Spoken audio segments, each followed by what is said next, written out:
You see that orange box of borax sitting on the shelf at the hardware store. $4, maybe $5. You walk past it every single time. What if I told you that little $4 box replaces about $800 a year worth of products you are buying right now? What if I told you the Amish in Lancaster County have been using it 25 different ways since before your grandfather was born? And what if I told you that in 1979, the EPA quietly reclassified that box? Not for safety or paperwork.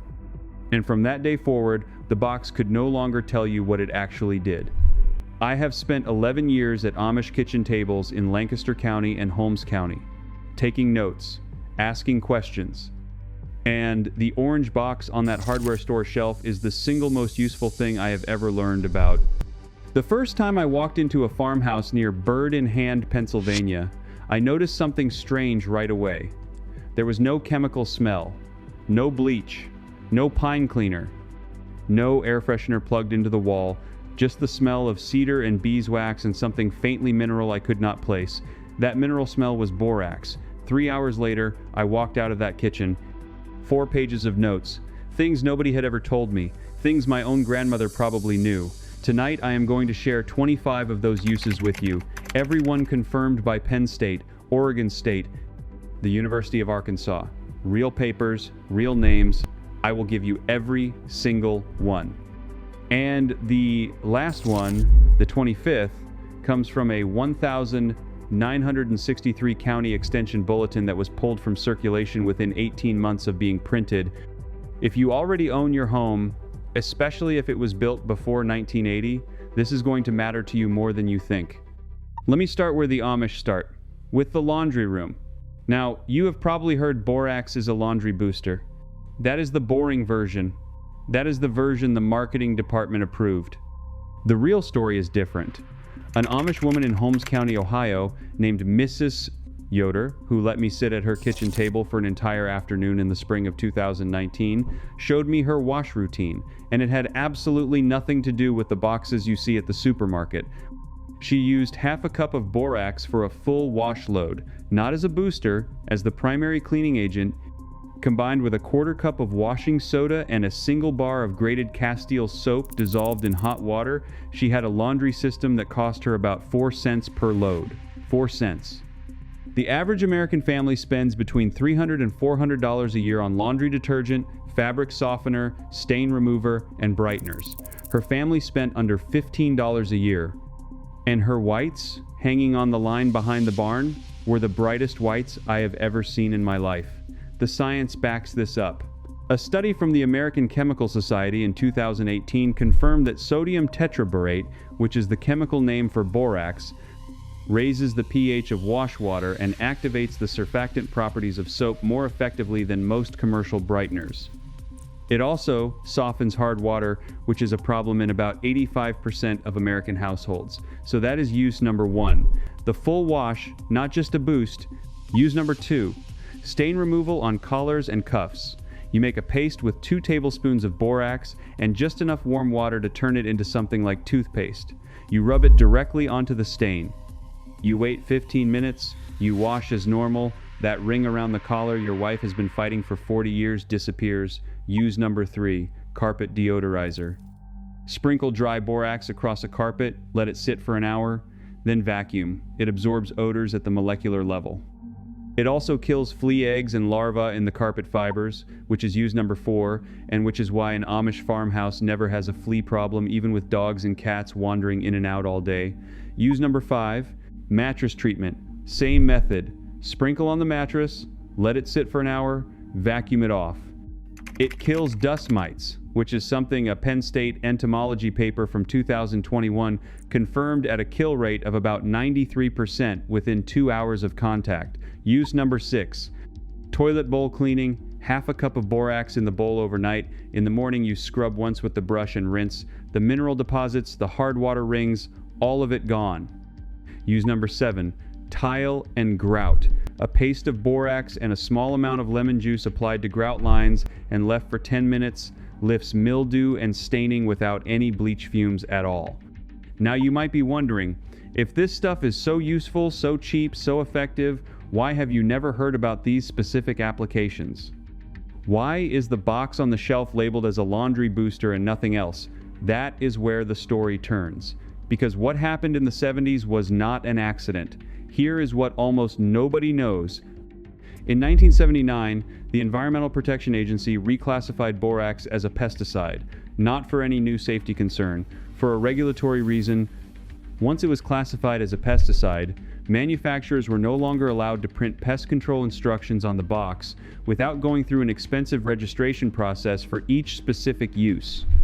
So the box stopped saying, kills roaches, kills ants, kills fleas, repels mice, eliminates mold, treats wood against termites. All of those instructions, which had been printed on borax packaging since the early 1900s, were quietly removed. The American consumer was left with a box labeled as a laundry booster, while the chemical industry rolled out hundreds of single-use pesticide products at 10 to 20 times the price. That 1979 reclassification is the entire reason your grandmother knew 40 uses for borax, and you know too. The Amish, of course, ignored it completely. They never read the boxes anyway. They learned from their mothers and grandmothers, so the knowledge stayed alive in those farmhouses while it disappeared from every other American kitchen. So let me give you back what was taken off that box. Use number 8, roach control. You mix equal parts borax and powdered sugar. The sugar attracts them, the borax destroys their digestive system. You sprinkle the mixture along baseboards, behind the stove, under the sink. Within 2 weeks, the infestation is gone. A study from the University of Arkansas Entomology Department in 2017 showed this method achieved a 98% reduction in cockroach populations within 14 days, outperforming 3 of the leading commercial roach killers. Use number 9, ant control. Same recipe, slightly different placement. You put it directly on the ant trail. They carry it back to the colony. Use number 10, mouse repellent.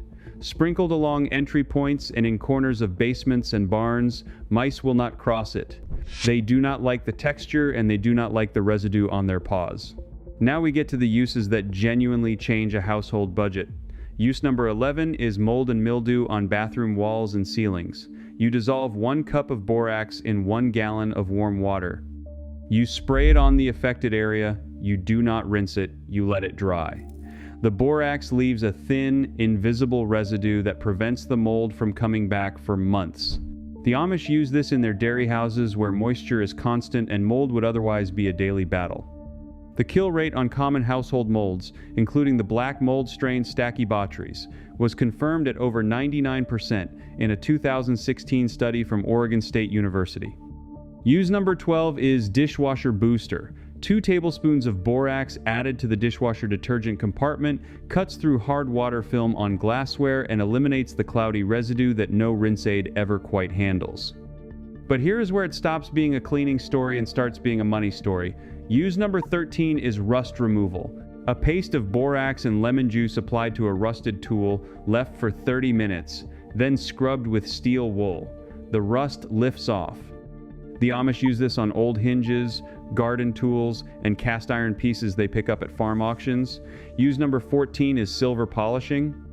You line a glass dish with aluminum foil, you fill it with hot water and 3 tablespoons of borax, you place the tarnished silver in the dish for 10 minutes, and the tarnish transfers chemically from the silver to the foil. No rubbing, no chemical polish, no black residue on your fingers. Use number 15 is the one that surprised me the most, drain cleaning. Half a cup of borax followed by 2 cups of boiling water once a month keeps every drain in the house open. The borax breaks down the grease and organic matter that builds up in the pipes. The Amish have never bought a bottle of drain cleaner. Their drains do not clog. Now, if you have been running the numbers in your head, you are already at probably $800 a year that the average American household spends on products that 1 box of borax replaces.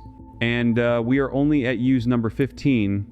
Now, if you already own a house and you are thinking this only applies to people building from scratch, stay with me, because this next part is specifically for you. The single biggest hidden expense in an older American home is moisture damage, wood rot, termite damage, mold in the wall cavities, mildew in the basement. These are the things that quietly destroy a house from the inside while the owner is paying the mortgage and watching the news. The average homeowner spends between $4,000 and $7,000 on moisture remediation across the life of their home, and that does not include the cost of pest control treatments or replaced lumber. The Amish almost never have these problems, and it is not because their houses are newer. Many of those farmhouses are 150 years old. It is because of use number 16.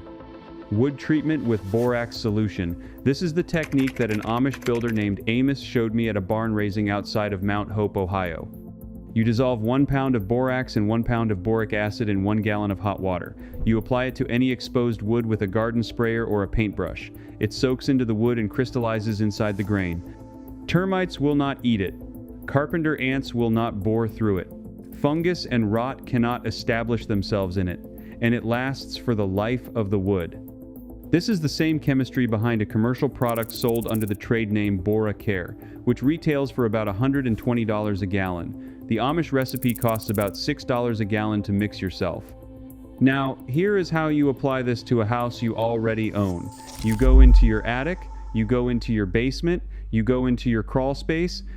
Anywhere you have exposed framing, lumber, joists, rafters, subfloor undersides, sill plates, you spray or brush the solution onto those bare wood surfaces. You do not need to remove drywall. You do not need to tear anything out. You just treat what is already exposed.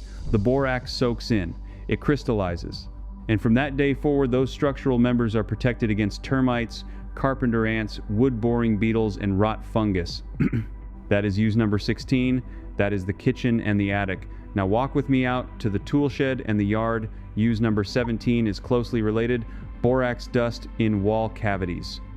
If you ever have a wall open during a renovation, even just for an electrical box or a plumbing repair, you puff a small amount of dry borax powder into the cavity before you close it back up. The powder settles into the framing and provides decades of pest protection for that wall section. Use number 18 is borax in the soil around the foundation. A light dusting of borax in a 6-inch band around the perimeter of your house creates a barrier that termites will not cross. The Amish do this once every 3 or 4 years around the foundation of their barns and outbuildings. Use number 19 is borax on firewood. Before you stack firewood for the winter, you can dust the bark with borax to prevent the wood-boring insects that live in firewood from migrating into your house when you bring the wood inside. This is one of those tricks that nobody ever tells you, and it is the reason a lot of older homes end up with a beetle infestation in February. Use number 20 is borax for the chicken coop. A sprinkling of borax in the bedding controls mites, lice, and the ammonia smell from droppings. The chickens are unharmed, the pests are eliminated. Now the soil itself. Use number 21 is the garden application. A very small amount of borax, about 1 tablespoon dissolved in a gallon of water, applied to vegetable gardens once per growing season corrects boron deficiency in the soil. Boron is a trace mineral that almost all American agricultural soils are depleted in, and a deficiency causes cracked tomatoes, hollow stems in broccoli, and poor fruit set in squash. The Amish have been correcting this for over 100 years with a tiny pinch of borax mixed into the watering can. The University of California Cooperative Extension published a paper in 2020 confirming that this practice increased yields in deficient soils by between 15 and 22%. Use number 22 is borax as a weed killer in driveways and walkways. A heavier application, about a cup of borax dissolved in a gallon of water, poured directly on weeds growing in cracks, kills them and prevents regrowth for the rest of the season. Now we are getting close to the finale, and I want to make sure you understand something. Everything I have just described is sitting in a box that costs less than a meal at a fast food restaurant. And everything I have just described is something the cleaning products industry, the pest control industry, the home maintenance industry, and the gardening products industry would very much prefer you never learn. Use number 23 is one I almost did not include because it sounds too simple, but it works. Borax as a fruit preservative. The Amish in Lancaster County, when they store apples in the root cellar through the winter, dust a tiny amount of borax onto the wooden storage shelves. The borax prevents the mold that would otherwise spread from one bad apple to the rest. They do not put it on the apples themselves, just on the shelves. The apples store for 6 to 8 months without spoilage. Use number 24 is borax as a seed treatment. A very dilute solution, about 1 teaspoon per gallon of water, used as a seed soak for 12 hours before planting, increases germination rates and reduces seedling disease. This was published in a study from Ohio State University in 2019, and the germination improvement was measured at between 11 and 17%, depending on the crop. The Amish have been doing this for at least 4 generations, and they learned it from a German agricultural tradition that goes back to the 1800s. Before the chemical industry buries the last one too, I want you to have all of it. Every method, every document, every technique I have recovered on this channel is gathered in one place in the description below. It is called the AMISH Home System. Now stay right here, because what comes next is the part I built this whole video around. Before I get to use number 25, the one I promised you at the beginning, the one that came from a county extension bulletin pulled from circulation in 1963, I need to tell you what I had to do to find it, because this is the part of the story that explains why your grandfather knew things you do not. I was sitting in the basement of a small historical library in Lancaster, Pennsylvania, going through stacks of old county agricultural pamphlets from the 1950s and 60s. The librarian, an older woman with reading glasses on a chain, had pulled them out of an archive box for me because I asked specifically for pre-1970 materials on household chemistry. Most of the pamphlets were what you would expect: canning instructions, crop rotation diagrams, livestock vaccination schedules. And then I found a thin blue pamphlet, 8 pages long, printed by the Lancaster County Extension Office in 1963. The title was Household and Farm Uses of Borax. Inside were 37 separate uses, with measurements, instructions, and explanations. 37, and here is what the librarian told me. That pamphlet had been pulled from public distribution in 1965 after complaints from regional chemical manufacturers. The county had been ordered to stop reprinting it. The copies that remained were in archive boxes only. The Amish farmers who had received copies in 1963 and 1964 kept theirs. They passed them down, they photocopied them, they handed them to their children. That is how the knowledge survived in those communities while it disappeared from everyone else's kitchens. Use number 25 from that 1963 pamphlet is something I have never seen in any modern guide and have never heard from anyone outside of the Amish community. It is a borax treatment for the inside surface of refrigerators and ice boxes that prevents the growth of the bacterial film that causes that musty refrigerator smell and shortens the storage life of vegetables. And the science behind it is real. A food science paper published in 2022 from the University of Wisconsin explains exactly why it works. The residual borax film disrupts the cell walls of the bacterial and fungal species responsible for produce spoilage, specifically Pseudomonas, Erwinia, and Botrytis. These are the 3 primary organisms that turn fresh produce into garbage in your refrigerator. The borax film stops them from establishing, but I needed to see it with my own eyes. So for 6 months, I tried it in my own refrigerator. The recipe is exact. 1/4 cup of borax dissolved in 1 quart of warm water.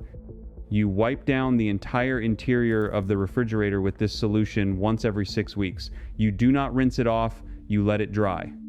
The thin invisible borax film that remains on the interior surfaces prevents the bacteria, the mold, and the yeast that cause food spoilage from establishing themselves. I wiped it down once every 6 weeks.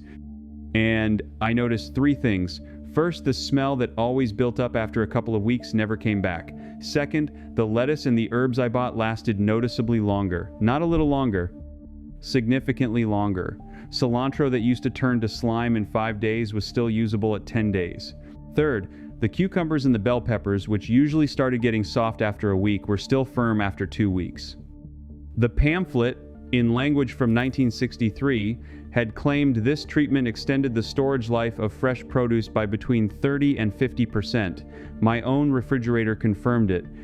And my wife, who initially thought I had lost my mind, now does it herself without being asked. That is use number 25.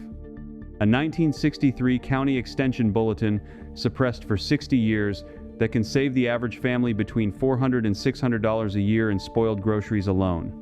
And it takes about 90 seconds to do once every 6 weeks. The Amish have been doing it the whole time. Their root cellars and their refrigerators do not smell like anything except whatever is in them, and the food lasts. So let me put this all together for you. 25 uses, 1 box, $4. The cleaning industry, the pest control industry, the gardening industry, and the home maintenance industry are collectively a $120 billion enterprise in the United States, and the single biggest threat to all of them is sitting on the shelf at the hardware store, labeled as a laundry booster, hiding in plain sight. The Amish never let that knowledge die. They never read the boxes, they never watched the commercials, they never trusted the marketing. They listened to their grandmothers, and their grandmothers listened to theirs, and that chain of practical knowledge stretches back to before this country had a federal regulatory agency at all. You did not lose this knowledge because you were careless. You lost it because it was taken from you quietly between 1965 and 1979 by a series of regulatory decisions that benefited manufacturers and nobody else. If you are the kind of person who believes that real knowledge has been quietly pushed aside to protect someone else's profit, you already know what to do next. Get yourself a box of borax this week. Start with one application, maybe the refrigerator wipe down, because that is the one that will surprise your spouse the fastest. Or maybe the laundry, because that is the one that will hit your wallet the fastest. Now I have a question for you. Of the 25 uses I just walked through, which one are you going to try first? The roach mixture, the wood treatment in the attic, the garden boron correction, the refrigerator wipe down? Leave a comment below and tell me which one. I read every single comment on this channel, and I want to know which of these struck a nerve with you. If you tried any of these before watching this video, especially if you learned them from a grandparent or an Amish neighbor, tell me that too, because I am building a collection of these traditions and every story matters. And if you found value in this, if you feel like something was given back to you that should never have been taken away, stay with me for a few more minutes. Because there are things I did not get to say in the main body of this video, and I think you deserve to hear them. The story of borax in this country is not just a story about a cleaning product. It is a story about how a quiet, generational kind of knowledge gets pushed aside and what it costs us when we let that happen without noticing. Let me take you back to October of 1963 for a moment. There was a woman named Edna Yoder who lived just outside of Millersburg, Ohio, in a white clapboard farmhouse with a wraparound porch and a hand pump in the kitchen that her husband Jonas had installed himself in 1951. Edna kept what she called her cleaning shelf above the wood stove, and on that shelf, in order from left to right, sat a tin of baking soda, a glass jar of washing soda, a bottle of white vinegar, a cake of homemade lye soap wrapped in wax paper, and a familiar orange and green box of 20 Mule Team borax. That was it. That was the entire arsenal. Edna raised 7 children, kept a kitchen that the county health inspector once described as the cleanest he had ever walked into, and never spent more than about $2 a month on cleaning supplies. Her granddaughter, who is now in her 70s and living in Indiana, told a researcher in 2011 that she could not remember a single time her grandmother bought a commercial cleaning product. Not once. Not in 70 years of marriage. Now compare that to the average American household today. According to data published by the American Cleaning Institute in 2019, the typical family of 4 spends between $600 and $800 a year on cleaning and laundry products. That is somewhere between $50 and $70 a month on a category of goods that Edna Yoder handled for under $3 in inflation-adjusted terms. And the kicker, the part that really should make you sit up straight, is that there is no measurable evidence that our homes are cleaner than hers was. The Environmental Protection Agency released a study in 2017 that found indoor air quality in modern American homes is, on average, 2 to 5 times worse than outdoor air, and in some cases up to 100 times worse, largely because of the volatile organic compounds emitted by the very products we have been told will make our homes safer and more sanitary. Read that again if you need to. The products marketed as cleaning agents are, in measurable laboratory terms, making the air inside our homes dirtier than the air outside in most American cities. That is not a conspiracy theory.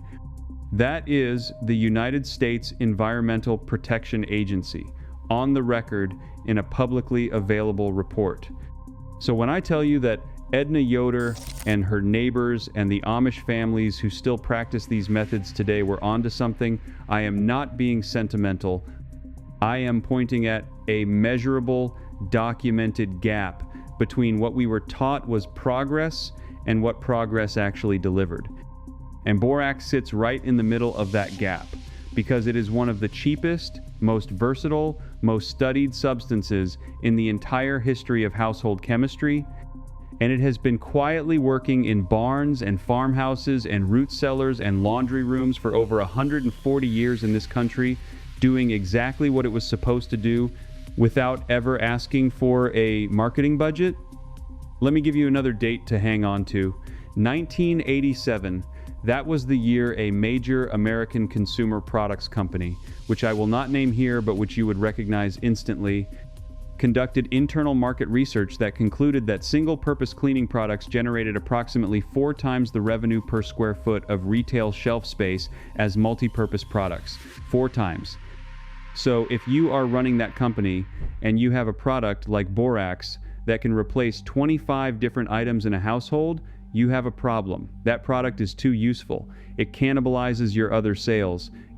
The solution, from a business standpoint, was to develop and aggressively market specialized products. One for the tub, one for the tile, one for the toilet, one for the floor, one for the glass. One for the wood, one for the stainless steel, one for the whites, one for the colors, one for the delicates, and on, until the average American laundry room held between 12 and 20 separate products, each one designed for exactly one job. That was not an accident. That was a strategy. And it worked beautifully from the perspective of the companies that implemented it. The American household cleaning market grew from approximately $4 billion in 1980 to over $60 billion in 2022. $60 billion, with a B for a category of goods that, as recently as 1963, Edna Yoder handled for the equivalent of about $36 a year in today's money. Now, I want to be fair here, because I do not want anyone walking away thinking I am telling you that every modern cleaning product is useless or harmful. That is not what I am saying. There are situations where specialized products genuinely outperform a generalist like borax. If you have a serious mold remediation situation behind a wall, you need professional equipment and professional-grade biocides. If you are sterilizing surgical instruments, you do not reach for the borax box. If you have a specific allergy or sensitivity, you need to work with a doctor and choose products accordingly. I am not telling you to throw out everything under your sink and live like it is 1947. I am telling you that for the routine, daily, weekly, and monthly cleaning and maintenance tasks that make up 95% of what happens in a normal American household, you almost certainly do not need 12 to 20 specialized products. You need 3 or 4 basics used correctly, and borax is one of them. The other thing I want to address, because I know some of you are thinking it, is the safety question. In recent years, borax has gotten some bad press, particularly in Europe, where it was reclassified in 2010 under the European Union's Chemical Safety Framework. And I want to be honest with you about this because I respect you too much to skip over it. Borax, like almost every substance on Earth, including water and table salt, can be harmful in sufficient quantities. The lethal dose for an adult is somewhere in the range of 15 to 20 grams, which is roughly 2 to 3 tablespoons. For comparison, the lethal dose of table salt is about 250 grams for an adult, and the lethal dose of caffeine is about 10 grams. So borax is somewhat more toxic than salt, somewhat less toxic than pure caffeine, and in the same general range as many common household substances. The Amish and Edna Yoder and the generations of farm wives before her understood this perfectly well. They did not eat borax.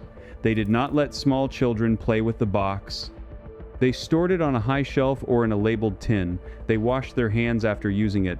They used common sense, the same common sense they applied to lye soap and bleach and kerosene and every other useful but potent substance in the house. The idea that we cannot be trusted to use borax safely as adults, while we are simultaneously trusted to handle gasoline at every filling station in America and bleach in every laundry room, is frankly condescending. Use it the way your grandmother would have used it. Keep it out of reach of children and pets. Do not eat it. Wash your hands. That is the entire safety briefing. Now, let me give you one more story before I close this out, because I think it captures something important. In the spring of 1972, a young woman named Ruth Hochstetler married into an Amish family in Lancaster County, Pennsylvania. She had grown up Mennonite, which is related but distinct, and she had been using modern cleaning products her whole life. When she moved into her husband's family farmhouse, her mother-in-law, a woman named Sarah, took her aside one afternoon and walked her through what Sarah called the cleaning education. It took about 2 hours. Sarah showed Ruth how to mix a borax and water solution for the wood floors, how to use borax in the washing machine for her husband's work clothes, which were caked in barn grime by Friday afternoon, how to sprinkle borax in the chicken coop to keep mites down, how to use a paste of borax and lemon juice to scrub the cast iron sink, how to dust borax along the baseboards to keep ants out in summer, and how to mix borax with sugar and water for the wasps that nested in the eaves of the milking parlor. 2 hours.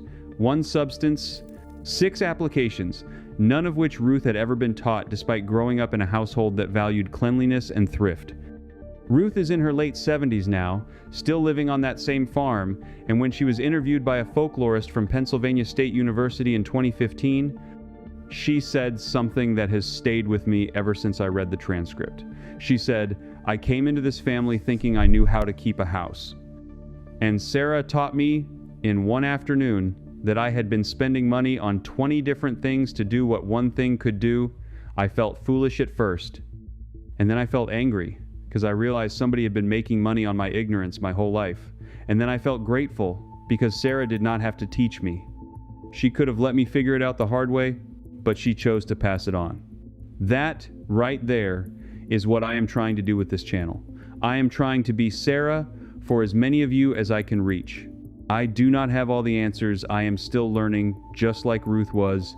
But every piece of knowledge I can recover from the grandmothers and the farm wives and the Amish women who kept these traditions alive, I am going to pass on to you as faithfully as I know how, with the dates and the names and the specifics, so that you can verify it for yourself and try it for yourself and decide for yourself. Because here is the truth I want you to carry with you after this video ends. The knowledge in that little orange box was never lost. It was just covered over by marketing, by convenience, by a culture that taught us that newer is always better and that our grandparents were primitive and that progress means buying more things. None of that is true. The knowledge is still there in old cookbooks and farm journals and the memories of people who are still living.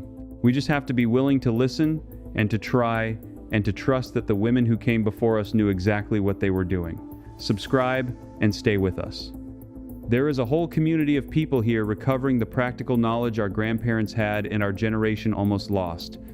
Next time, I am going to show you a single page from a 1947 farmhouse cookbook from Holmes County, Ohio, that contains a food preservation method using nothing but salt, vinegar, and a wooden crock that kept families fed through entire winters without electricity, without refrigeration, and without a single trip to the grocery store from October to April. The method is on that one page. I will read it to you exactly as it was written in the next video. Until then, keep that little orange box close. Your grandmother knew what she was doing.